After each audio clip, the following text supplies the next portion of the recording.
Hello, welcome back to another video of X++ programming language.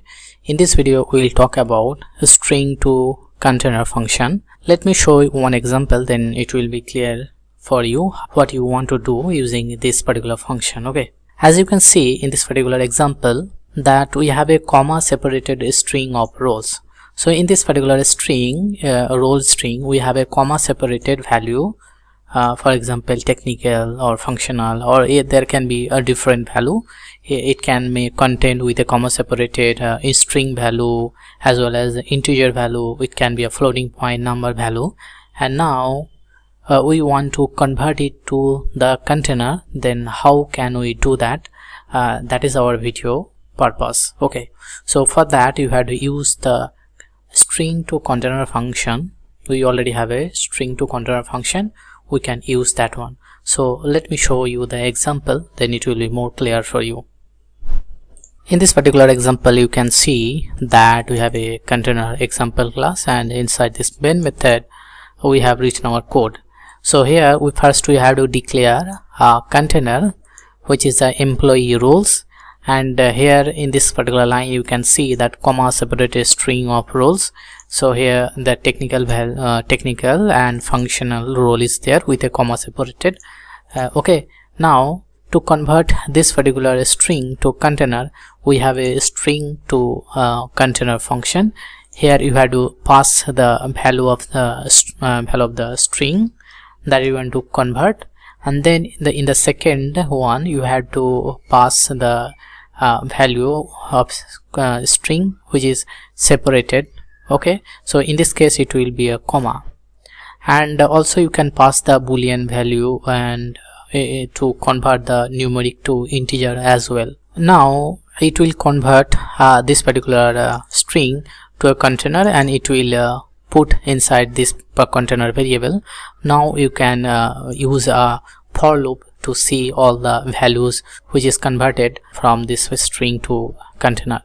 Now let me save it and show you the result. So if you'll execute this particular code, you will get this particular value. That is, you can see it will return two value, which first one is the technical and the second one is the functional. Okay, so I hope now you understood that how it can do our task in easier format. Now let me show you one more example, and I'll show you the problem in this particular function which you may face in your later point of your development. So I'll make the modification of this code and I'll show you the result in a different fashion. So let me remove the code which is present over here, and I'll paste my different code, which is this one actually. So we have now product codes. So we can so here we have declared a product codes, and we have a string of product codes like 0 1 2 3 4 5 6 0 0 7 8 9, which is actually comma separated, and here all these values are, you can see, in the integer format. But this is a string. Why this is a string? Because we have given it inside this two quotation, right? So that's why this is the string, but inside all these values are string, not in string, but they are actually the string, they are actually integer values, right? Now I want to convert these to a container, so that's why I have used str2Container, and here I have passed the name of the string, and there is a comma separated second parameter over there.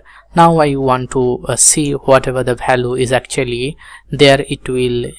Now I need to see, using the for loop, all the values in a container. So for that, what I have to do, I just have to save it, and I have to click on the run button.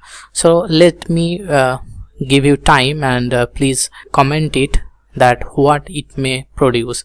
So you may think that it will produce 0 1 2 3 4 4 5 6 0 0 7 8 9. So three different value will be separated, right?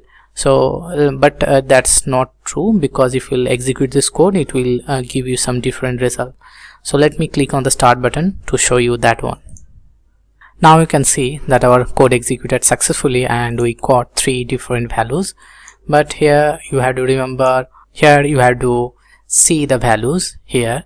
So it was 0 1 2 3, but here we got 1 2 3. So there is a leading 0, so that that was actually converted to 1 2 3. Also 4 5 6 are actually giving the 4 5 6 itself, and for the third one we have 0 0 7 8 9, right? But you can see that it is actually omitted, or it is removed 0 0 leading 0 0. So that may be the problem in your case. For some product codes, it really comes with 0 in the front or in the beginning. So in that case, if you'll use this particular con str2Con function, so it will remove all the leading 0.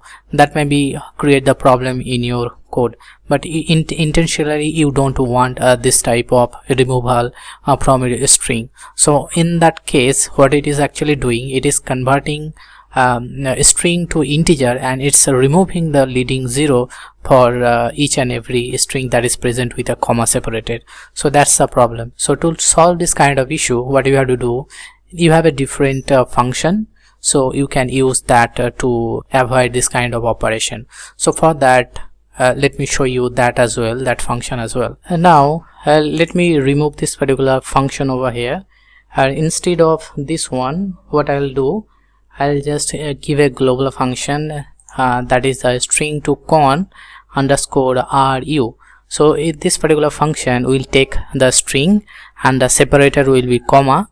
Also it will take one optional value, that is the boolean parameter, and by default it will be false. Okay, now let me save it and let me run the code again to show you the result. You can see that our code executed successfully, and this time we have the leading 0, right? 0 1 2 4 5 6 and 0 0 7 8 9. So whatever the value it was, it exactly converted with that particular value, so it not remove the leading 0 from our string. So this is a solution in this. If you will face any kind of issue with the leading 0, you can use str2Con underscore ru instead of str2Con directly itself. Let me show you one more approach, that is, if you want to use the str2Con function, then also it will be possible. So but that time you have to use the third variable. So let me remove this particular underscore ru, and let me remove this first bracket, and again I'll give you, and this time you can see that in the third parameter you can see boolean value is there, and underscore convert numeric to integer 64 bit. So if you will not give this third parameter, that is the boolean convert numeric to integer 64, if you will pass the third value to false, then it will not convert your numeric or integer value. It will not convert, so it will give you the exact value itself. So for that, what you have to do, you just have to give a comma over here, and you have to use a false value over, and then you have to execute the code again to see the result. So if we'll execute this particular code now, it will give you the same result. So it will give 0 1 2 4 5 6 0 0 7 8 9. So if you want to use this particular con to str, you have to use the third variable, that is false. It will not convert to numeric or to integer.